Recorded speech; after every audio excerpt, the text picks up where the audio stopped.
Hi, everybody. It's John from the Record Shelf, and we are going to be completing this is the final show of the album Bad Company by the band Bad Company, their debut album, 1974. We're going to be covering the last two songs of this album. And as I've said, this is a unique band from a period of time of rock history that has, you can tell what period of rock history they're from by the way they play it, the way they perform it, the way they write it and sing it. It was done very bare bones style rock and music. There wasn't a lot of flash. There wasn't a lot of overdubbing and synchronized harmonies and all this stuff. They were very, very clean, clear, simple rock band. And they can't be accused of ever selling out, as was a common term back then. Oh, they sold out to the corporate music industry. And some bands were accused of that. But never Bad Company. They couldn't be accused of it. They stuck to their guns. They played what they wanted to play. It was actually successful. It hasn't really aged very well because it just hasn't. But I still like to listen to some of the Bad Company songs. I think some of their songs are timeless.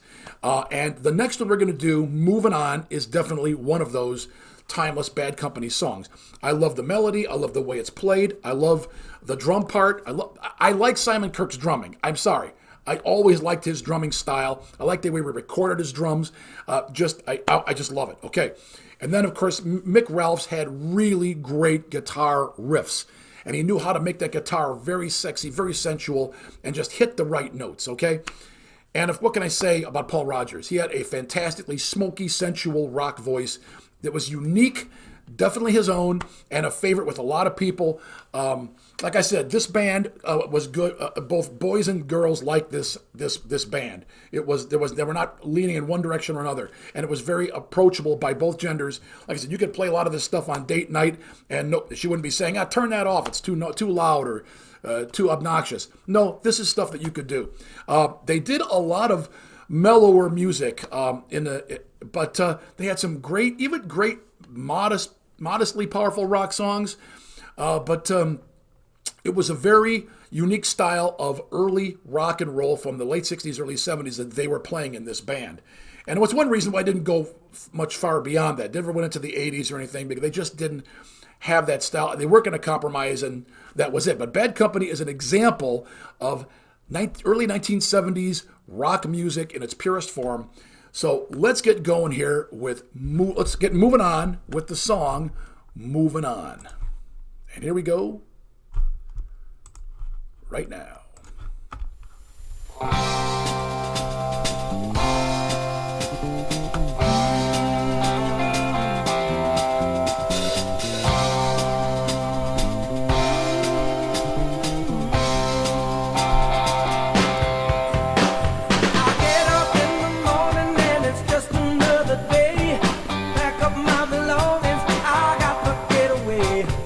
Jump into a taxi and the time is getting tight.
Nice ending there. Nice ending.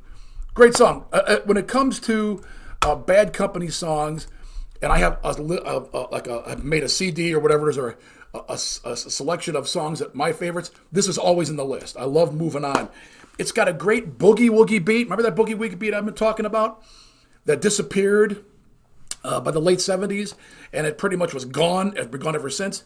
This has got it, and I like that boogie woogie. It's just catchy. It's got a great vibe to it, and it's really sad that so many rock bands just abandoned this stuff. I've had people tell me, well, why did you say that everything went downhill at the end of the 80s and 90s? And I could say, well, I got a long list. You got time? One of them is that you abandoned this basic rock beat, boogie woogie and blues. You abandoned it, and you cut off your leg despite your walking, okay? And that's one of the problems that happened in the 80s and 90s and beyond with rock music. You abandoned one of the key tenets of rock and roll. A lot of other things, too. You abandoned a riff-based guitar playing. That was key. Abandoned that. So there's a lot of things that happened at rock music that just sank the boat for me by the late 80s into the 90s. There were still some bands playing some stuff, a few bands here and there. But in all, I just have nothing I can really say about it that I liked. But this I liked. I like this sound. I like this feel. It's just a great song. It isn't a powerhouse rock song. It isn't on like a Van Halen song, for example. And it isn't just a low level, a ballad. It's got a great beat and a great melody. And once again, Simon Kirke's drumming is just powerful. It's got the right sound. It was recorded very well. Good job. A little bit of the wah pedal there for Mick Ralph's guitar, wow, wow, wow, when he was coming into his solo part.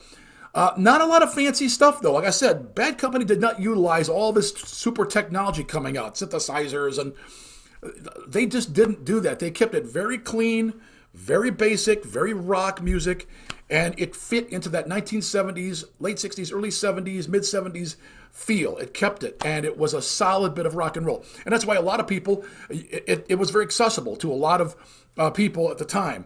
They could, I like Bad Company songs. I like their songs, sure. So once again, this was a great album by a band that was just getting started. And they had some even better songs in albums that were to come. But this was a very good debut album for a band that had put out some really good powerhouse music in the 1970s. And I'm glad you were able to join me on this exploration of Bad Company. We've taken a poll. Please avail yourself of it, because the album that has won the poll is Hotel California by the Eagles. But we still have to have another album we're going to be viewing, so we need 2 albums. So please get on the poll, please vote, because we want to move forward with some of the more greatest albums of the 70s. And there's a lot to choose from, but I want to do what you guys want me to do in the order you want me to do them. So please get on there and vote and let your desires be known. Because while I know I can pick albums, I really like to do what you guys want to hear. Okay, and so now we're going to listen to the very last song on this album by Bad Company, and it's called Seagull. And it's really just a very simple song in acoustic guitar with Mick Ralphson and Paul Rodgers both playing acoustic guitar and Paul Rodgers singing. And it's really just a song about being free, about feeling free from the cares of life, as he was sitting on the beach and watching the seagulls. And that's really it. There's nothing more to it than that. It's a way to end out the album. And so here we go with Seagull by Bad Company now.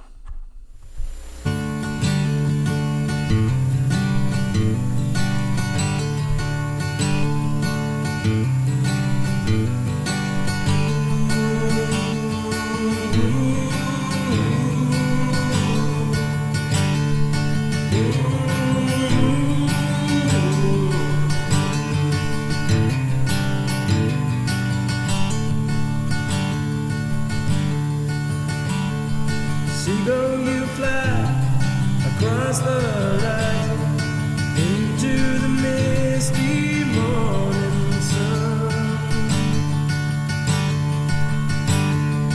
Nobody asks you where you are going. Nobody knows where you're from. There is a man asking the question, is this really the end of the world? Seagull, you must have known for a long time the shape of things to come. Now you fly through the sky, never asking why, and you fly all around till somebody shoots you down.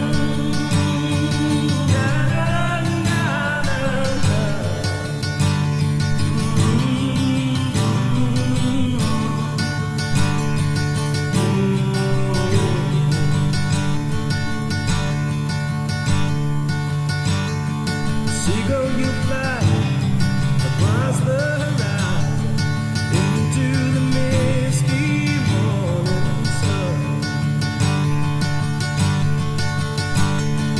Nobody asks you where you are going. Nobody knows where you're from. Now you fly through the sky, never asking why, and you fly all around till somebody shoots you down.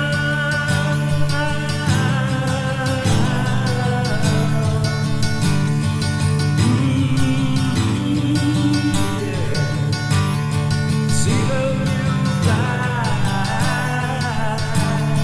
Seagull, you fly. And you fly away,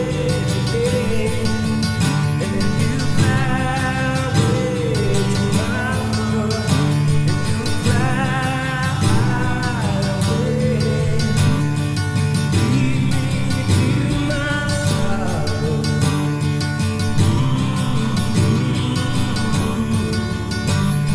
Seagull, go on, fly.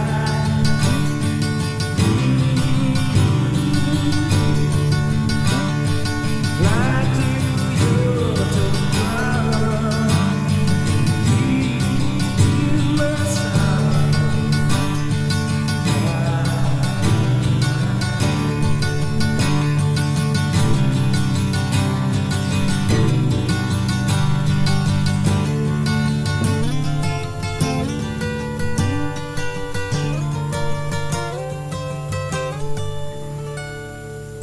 Seagull. There we go. Just a beautiful song. Just a nice melody. Really makes you just feel, relaxed and just thinking about, it'd be nice to be a bird and just fly around and not have to worry about all the things that we do here on Earth as human beings. And that's what Paul Rogers was getting at with this. And it's just a nice way to end the album. It doesn't end on a bang. It ends on kind of just a nice melody. Wishing that one could have a simpler life. Isn't it interesting that people that have interesting lives often dream of simpler lives, and those with simple lives often dream of interesting lives? That's an interesting perspective, I think, and that I have after being involved in music and knowing people that are, and realizing that as you get more famous and have more going on that seems interesting, a lot of times you wish, man, I wish I could go back and just be a regular guy. No one would recognize me. I could just go to the store, come back, move around unnoticed, and have a nice life. And a lot of people are like, nope, I'm going to fight tooth and claw to get that life that's interesting and busy and famous. And they get there and they realize just the opposite. And it's a common tale. And here's Paul Rogers, a guy who was already successful in music, having this idea, man, it'd be nice if my life was just as simple as this bird. Well, if it was, I don't think you'd be making this album. So that's the irony and the contradiction in it. And I'm sure he recognizes that in the song. Anyway, so that's it. That is Seagull.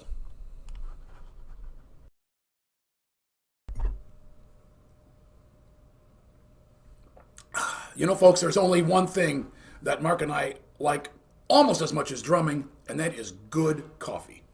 And so here at Rock My Bean, we have put together 5 of our favorite coffees from around the world that are roasted fresh on order and mailed to you right away. If you're interested in helping autism awareness, every purchase of this coffee, a percentage goes to the National Autistic Association to help autistic parents, help young people, help autistic adults. And we take this very seriously. Now, we have put together these 5 flavors. Each one is named after a specific drum from a specific part of the world. And we'll be expanding this line of coffees as we go. But these 5 are our favorites, and we want to share them with you. So if you're interested in drumming and coffee and helping with autistic awareness, please visit us at brainygourmet.com. Click on the Rock My Bean link, and happy coffee drinking. Okay, well, thanks for joining me on this Magic Carpet Ride, the greatest albums of the rock albums of the 70s and 80s. And we just finished Bad Company's debut album from 1974, Bad Company. And I enjoy doing this. I love doing this with you guys, for you guys. And if you're some young people out there, you know, this is the greatest rock music ever written. Right here, all the stuff that we're doing on this show is it. This is the top of the mountain, peak stuff. And there was so much of it. There was so much of it. It was a gold mine of great music for almost 2 decades. Beyond, even from the late 60s to about the mid-late 80s, was a gold mine of great music and experimentation and styles. The 70s, I think, was the focus point of it all. So some of the best stuff was really in this decade. And it's when it all kind of came together. And all the lessons learned really produced a lot of great experimental bands, traditional sounding bands like Bad Company. They weren't experimenting at all, but there was a lot of other stuff too. The Eagles were a band that combined rock with country. Had never been done before. So this is the kind of stuff you get from the 1970s rock and the early 80s and even the late 60s. And you know, you just can't go wrong if you want to learn how it's done right. This is why you do it right. Talent and working hard and getting out there and doing it. All right, well, thank you for joining me for this record shelf. I'm looking forward to being with you again. Thank you for rocking on, and we will see you again next time.